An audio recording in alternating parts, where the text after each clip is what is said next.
फातिमा की रानी माँ, प्रभु यीशु की माँ, आसरा तू ही है माँ।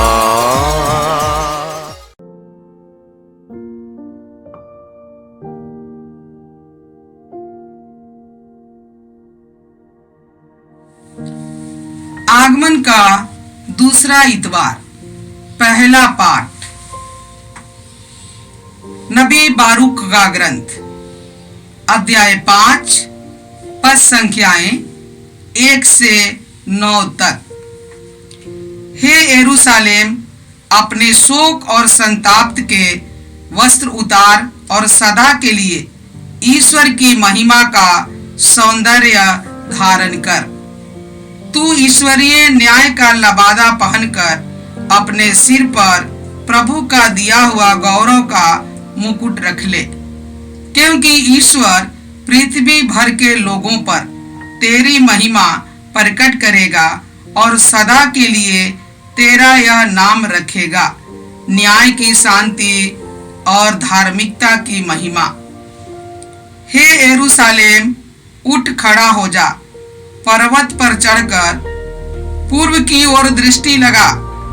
देख, प्रभु की आज्ञा से तेरे पुत्र पश्चिम और पूर्व से एकत्र हो गए हैं। वे आनंद मना रहे हैं, क्योंकि ईश्वर ने उनकी सुध ली है। शत्रुओं ने उन्हें बाध्य किया था कि वे तुझको छोड़कर पैदल ही चले जाएं, परंतु ईश्वर उन्हें राजसी पालकी में बैठाकर तेरे पास वापस ले आ रहा है। ईश्वर का आदेश यह है कि हर एक ऊंचा पहाड़ और सभी चिरस्थायी पहाड़ियां समतल की जाए और हर एक घाटी भर दी जाए, जिससे इस्राएल महिमामय प्रभु की रक्षा में सुरक्षित आगे बढ़ सके। ईश्वर के आदेश पर सभी वन सुगंधित वृक्ष इस्राएल पर छाया करेंगे, क्योंकि दयामय तथा न्यायी ईश्वर इस्राएल को आनंद प्रदान करेगा और अपनी महिमा के प्रकाश से उसका पथ प्रदर्शन करेगा।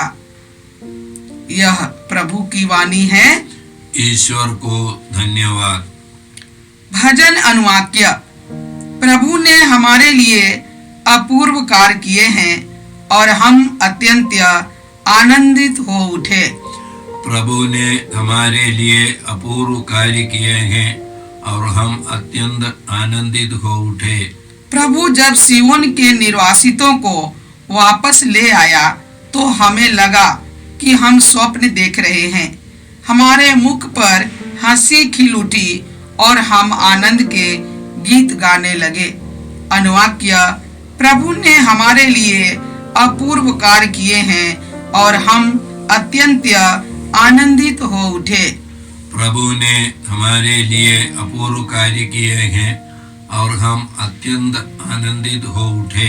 गैर यहूदी आपस में यह कहते थे, प्रभु ने उनके लिए अपूर्व कार्य किए हैं।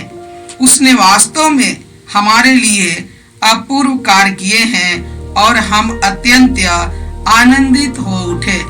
अनुवाक्य।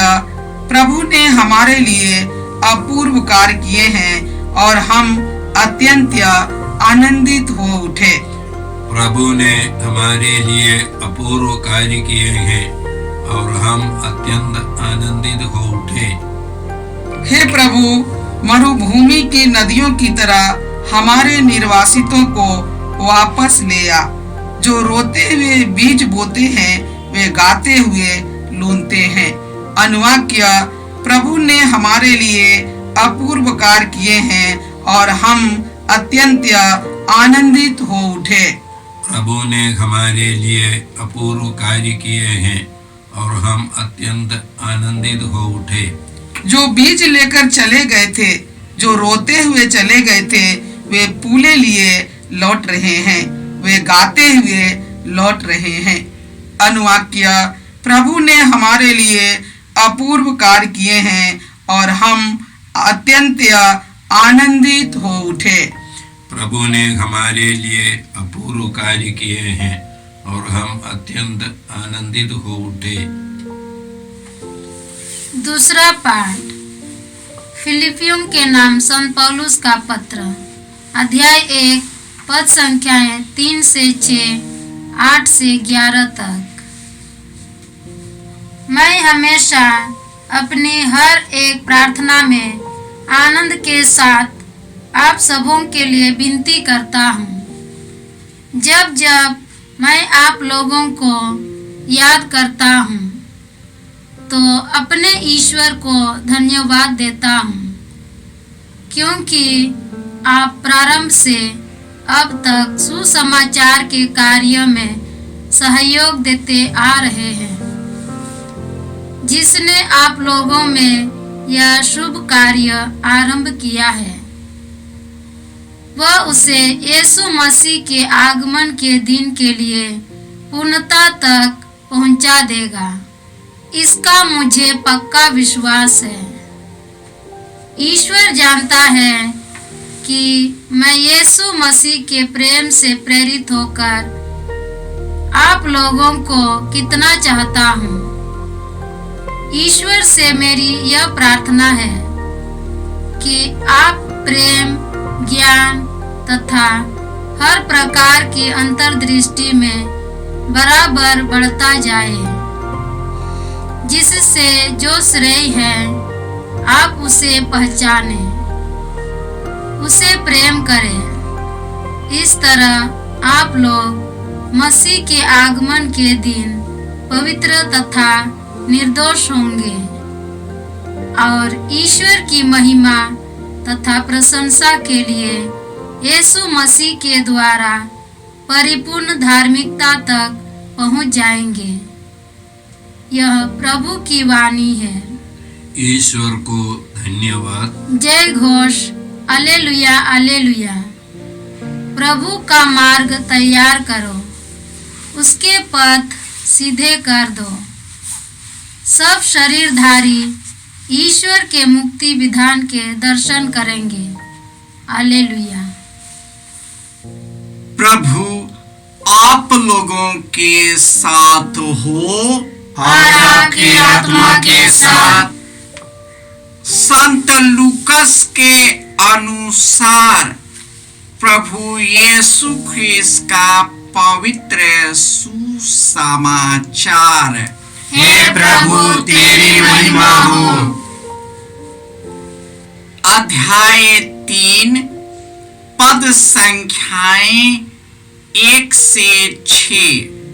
जब कैसर तिबेरियस के शासन काल के 15वें वर्ष में पोंतुस पिलातुस यहूदिया का राज्यपाल था, हेरोद गलीलिया का राजा, उसका भाई फिलिप इतूरिया त्रखोनियस का राजा, और लिसानियस अबिलेना का राजा था। जब अन्नास और कैफस प्रधान याजक थे, उस समय जकरियस के पुत्र योहन को निजन प्रदेश में प्रभु की वाणी सुनाई पड़ी। वह यर्दन के आसपास के समस्त प्रदेश में घूम घूम कर पाप क्षमा के लिए पश्चाताप के बपतिस्मा का उपदेश देने लगा, जैसा कि नबी ईसायास के पुस्तक में लिखी है। निर्जन प्रदेश में पुकारने वाले की आवाज, प्रभु का मार्ग तैयार करो, उसके पथ सीधे कर दो। हर एक घाटी भर दी जाएगी, हर एक पहाड़ और पहाड़ी समतल की जाएगी। टेढ़े रास्ते सीधे और उबड़ खाबड़ रास्ते बराबर कर दिए जाएंगे। सब शरीरधारी ईश्वर के मुक्ति विधान के दर्शन करेंगे। यह प्रभु का सुसमाचार है। हे क्रिस्त तेरी स्तुति हो। क्रिस्त में प्यारे भाइयों और बहनों, आज के पहले पाठ में नबी बारूक के ग्रंथ से बारूक नबी अपने लोगों को सांत्वना देता है, दिलासा देता है, आशा देता है कि ईश्वर हमें वापस अपना देश ले जाएगा, मार्ग में हमारा मार्गदर्शन करेगा, हमारी कठिनाइयां दूर करेगा। और जो ईश्वर पर भरोसा करते हैं वे आनंद के गीत गाते हैं। इस प्रकार ईश्वर ने अपने पापी और भटके लोगों पर दया दृष्टि किया। जो भटक गए थे, ईश्वर से मार्ग से भटक गए थे, जिसके कारण उस पर विपत्तियां आई और वे बाबुल देश में निर्वासित हुए। ईश्वर उन्हें फिर एकत्र करते हैं और यह आश्वासन देते हैं कि ईश्वर उनके साथ रहेगा, क्योंकि हमारा ईश्वर न्यायप्रिय और दयालु ईश्वर है। वह तरस खाकर उधार देता है, ईमानदारी से हमारा कारोबार करता है। इसलिए मैं सन्मार्ग से नहीं भटकूंगा, मेरी स्मृति सदा बनी रहेगी। मैं विपत्ति के समाचार से नहीं डरूंगा, मेरा मन सुदृढ़ है, क्योंकि मैं ईश्वर पर भरोसा रखता हूँ। इसलिए आज के दूसरे पाठ में संत पौलुस फिलिपियों के लोगों को बताते हैं कि हमें यीशु मसीह के प्रेम से प्रेरित होकर प्रेम, ज्ञान और हर प्रकार के अंतर्दृष्टि में बढ़ता जाए। हम उससे प्रेम करें ताकि हम यीशु के आगमन के दिन पवित्र और निर्दोष बने और पवित्रता, निर्दोष और सेवा कार्य करने के बाद ईश्वर की महिमा और उनके प्रशंसा के परिपूर्ण धार्मिकता में एक बन जाए। हमें पवित्र और निष्कलंक बनने के लिए माता कलीसिया यह समय देती है, ताकि हम यीशु के मार्ग की ओर वापस आ जाए, क्योंकि ईश्वर अपने पुत्र यीशु के द्वारा हम लोगों को अपनी ओर आकृष्ट करता है। यह तभी संभव है जब हम यीशु को ढूंढते हैं, उसको खोजते हैं, हम खटखटाते हैं। यदि हम उससे नहीं ढूंढते, उनको नहीं खोजते, दरवाजा नहीं खटखटाते, हमारी जिंदगी ज्यों का त्यों बना रहता है। हमारी जिंदगी इस दुनिया की धार में बहता जाता है। हम कुछ ऊंची सफलता प्राप्त तो कर लेते हैं, लेकिन हमारा मन और हृदय और आत्मा अशांत रहता है, क्योंकि हम यीशु के जैसे अपना जीवन नहीं जी पाया। इसलिए पवित्र और निष्कलंक बनने के लिए यह समय हमें दिया गया है। आज के सुसमाचार में हम सुनते हैं कि कैसे तिबेरियस के शासन में जब पिलातुस यहूदिया का राजा, हेरोद गलीलिया का राजा, उसका भाई इतुरिया त्रिखोनियस के राजा, लिसानियस अबलाना का राजा था। और जब अन्नस और कैफस प्रधान याजक था, उसी समय यूहन्ना बपतिस्ता निर्जन प्रदेश में लोगों का मार्ग तैयार किया।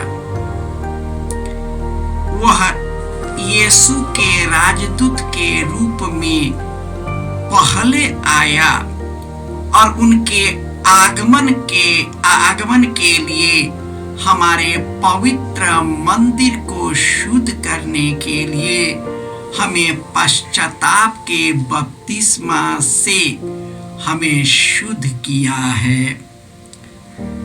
वे कहते हैं कि निर्जन प्रदेश में पुकारने वाले की आवाज, प्रभु का मार्ग सीधा करो।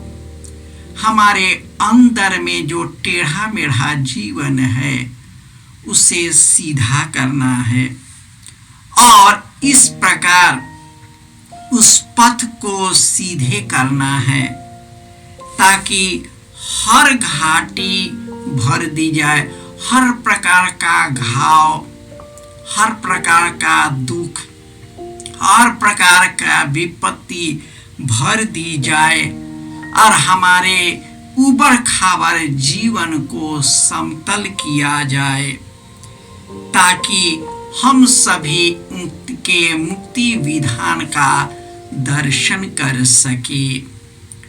प्रभु यीशु इस दुनिया में ईश्वर का राज्य दिखाने आया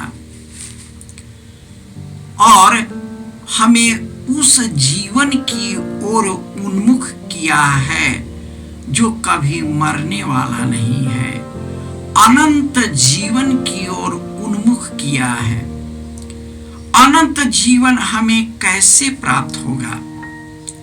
जब हम यीशु से जुड़कर उनसे आने वाले शक्ति पवित्र आत्मा ईश्वर को ग्रहण करते हैं, वही हमारे जीवन में कार्यरत होता है।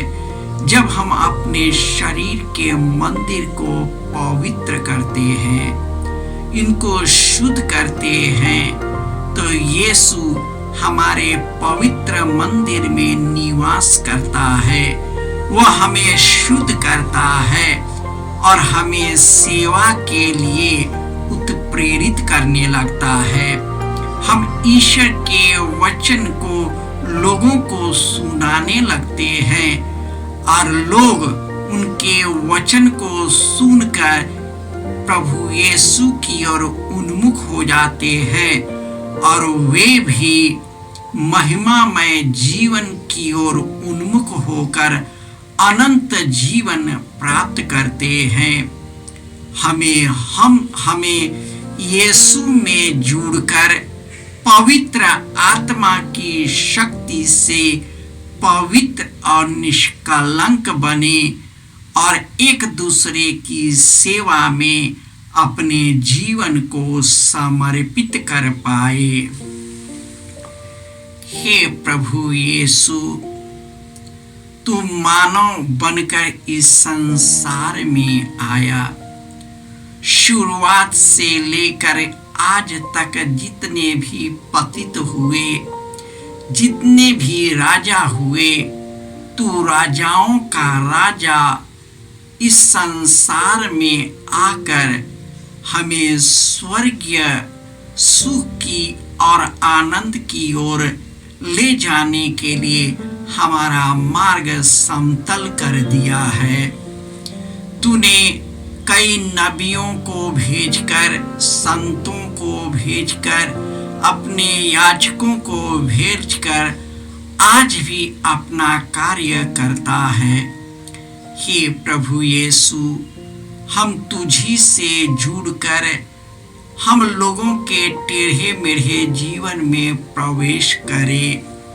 हम अपने पवित्र और निर्दोष जीवन जीकर एक दूसरे की सेवा के द्वारा लोगों का पथ प्रदर्शन करें, लोगों को तेरे मार्ग की ओर उन्मुख कर सके, ताकि हम सभी तेरे अनंत जीवन में प्रवेश पाने के लिए अपने आप को तैयार कर सके। जय यीशु। जय यीशु क्रिस्त में प्रिय भाई और बहनों, प्रभु यीशु ने हमें आदेश दिया है संसार के कोने कोने में जाकर सारी सृष्टि को सुसमाचार सुनाओ। सुसमाचार सुनने के लिए और सुनाने के लिए एक अच्छा मौका है। आप कृपया इस चैनल का सब्सक्राइब करें, लाइक करें, शेयर करें, बेल आइकन दबाएं, ताकि यहाँ की नई वीडियोस की सूचना आपको मिलती रहेगी। साथ साथ आप दूसरों को भी प्रेरणा दें इसका सब्सक्राइब करने के लिए। याद रखें, कल के मिसा के दैनिक पाठ और उस पर टिप्पणियाँ आज ही दोपहर के बाद हम लोग अपलोड करते हैं। कृपया आज ही उसको सुनकर कल की तैयारी करें। प्रभु यीशु आपको और आपके परिवार को 100 गुनी आशीष देंगे। जय यीशु।